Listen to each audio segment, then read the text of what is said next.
What's going on, my humble family? How's everybody, man? I pray you all are well, blessed, and safe, taking care of yourselves, spreading and putting love and positivity in the air. It's another day, another grind. So I hope you guys are getting to it, knocking out these goals, taking it day by day. Look, man, I want to talk to you guys today, man. I want to talk about suffering from lust and porn while you're married. We got to stop it, man. It has to be put to an end. There's no reason why, if we're married and we walk in this righteous walk with God, that we should be falling into lust and porn willingly. I mean, I know it's a battle. I know we all go through it, tough times, but we have to realize it and we have to acknowledge it, man. So it has to stop. You know, going out to the clubs and everything, you know what I mean, hopping in these chicks' DMs, going to the clubs, lusting over these females, going on to the websites and everything, man. It got to be put to an end. For my married fellas out here, man, I'm speaking to you. I was reading the book of Proverbs, and chapter 5 verse 18 verse was reading. Looking into my notes, wrote it down. So chapter 5 verse 18 says, rejoice with the wife of your youth and let your fountain be blessed. Say that again. Rejoice with the wife of your youth and let your fountain be blessed. All right, so rejoice with the wife of your youth, man. Keep it within your marriage. Stop letting these outside traits get into your marriage. You know, these outside spirits, because it's first of all, it's disrespecting your spouse when you hopping in these other females' DMs. Second, they putting you on blast. These females that see these DMs and everything, and they know that you're married, they're putting you on blast, bro. You know, they're telling their friends, you making them not want to deal with nobody no more because they see how you are and you supposed to be married. So that's another thing. And then for the third thing, I would say is, you know, it could bring problems into your marriage, man. Because I know for most of my fellas out here, every shot that we take doesn't get rejected. You know, you have these females out here, these Jezebel spirits out here that will play along with you. You know, they'll engage in the conversation. They'll let you flirt with them. They'll even go as far as letting you, you know, have sexual relations with them, and they know that you're married. You know, and that should be a big red flag. That's a no-no, man. If any woman knows that you're married and she still is willing to participate, then nah, man, you know, you shouldn't engage in that. You know, unless you and your spouse got some other things going on, but that's a whole nother topic. But man, you shouldn't be doing that, man, because like I said, it disrespects your spouse, brings a whole bunch of negative energy and spirits into your marriage, and it's just not right, man. So, you know, keep it within your marriage. Find a mutual love between you and your spouse. You know, it has to be mutual. And a lot of the times when we don't see eye to eye with our wives, or we might be having arguments of that type, we tend to point the finger at, you know, the spouse and everything. Like, you're doing this wrong, you do this, you do that.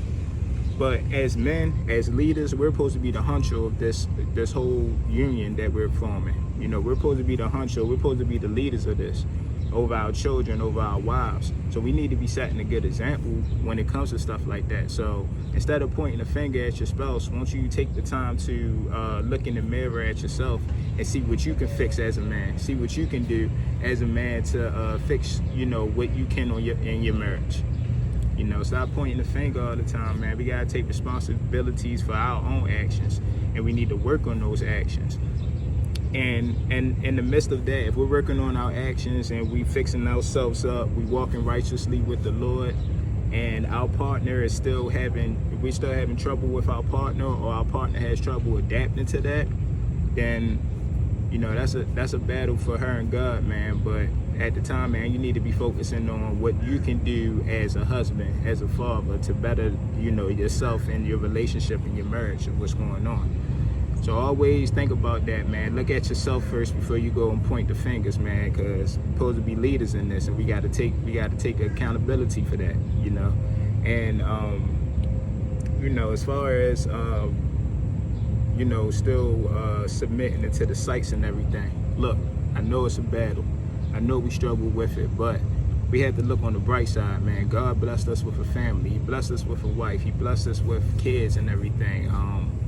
And I know You know, our sex drive can be high, man, but it's no reason why we should be still engaging into that activity as far as watching the hub and things of that nature. There's no reason, man. We have too much going on. We have too much to live for. God is blessing us each and every day. We need to be holding on to this life force energy and only sharing it with our significant other, our wives. All right, that's be the only way. And even if you're married, man, still practice retention. Still practice it, because you holding on to that life force. You're recycling that energy in you, and you know, you just become, you know, a better leader and everything. And you know, your wife and everything can see that. She'll see the righteous work you putting in, that you holding on to your life seed, that you showing discipline. You know, you taking discipline, and you doing discipline. You taking actions towards your steps, man, and everything. Inviting other spirits into your marriage, man.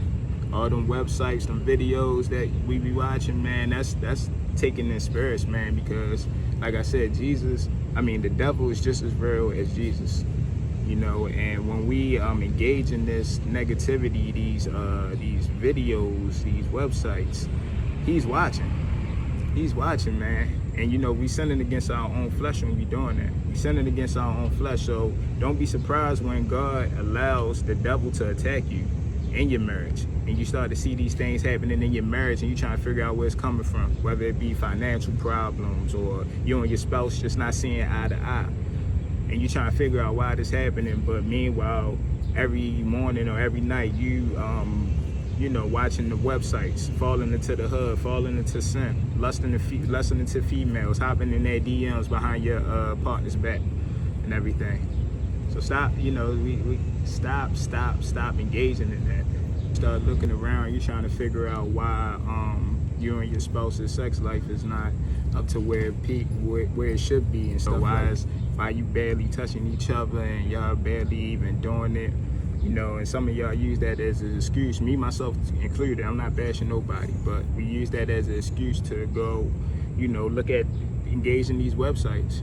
You know, we use that as an excuse to engage in these websites because we're not getting it at home.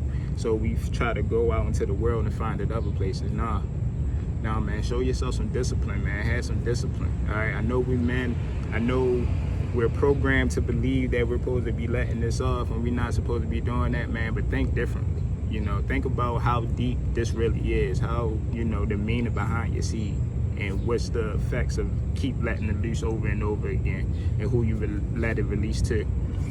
All right, so in the upper part of that verse, it says, let your fountain be blessed.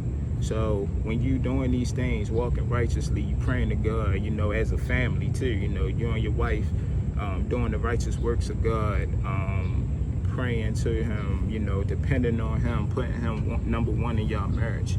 You know, he'll let your fountain be blessed, man. And that's in every aspect of your marriage, even in the bedroom. You know, so stop trying to find other ways to spice up your life and everything by inviting these sex toys and watching flicks together and everything like that. Nah, man, walk righteously. You know, do that, and he'll let your fountain be blessed. All right, so that's mainly all I wanted to say. I was rambling off. I had a lot more other notes that I wanted to get over, but let me know what y'all thought about this, man. Let me know what y'all thought about this, because I'm serious, man. You know, as a married man myself, I've been married for 4 years now, and to get a little personal with y'all, my marriage is, you know, I mean, just like any other marriage, it has its ups and downs, but, you know, it's been its rocky points lately. And as a man, I realized that I had to look in the mirror at myself and see what I can fix as a man, as a husband. You know, am I doing everything right? And of course I'm not. You're not going to be. You're not going to be perfect. But am I even? And you know, when you look in the mirror, you want to see what you want to be, right? So when I look in the mirror, am I seeing that? Am I being the best husband that I know I can be? Am I being the best father I know I can be? And the answer for me is no. So I know that it's steps that I have to take to get to that point. And if I get to that point, you know, and the closer I get with God and everything, I believe that, you know, things will correct itself. Things will be better. Things will start to rise up again. You know, it all boils down to putting him first, you know, praying, meditating in his word. All right, so that's crack down, fellas, man. Let's start doing this. Let's start doing this for our children and our spouses, man. Let's start being the leaders that they need us to be. All right, I love you guys, man. I'll see you guys next video. Stay smiling, stay prayed up.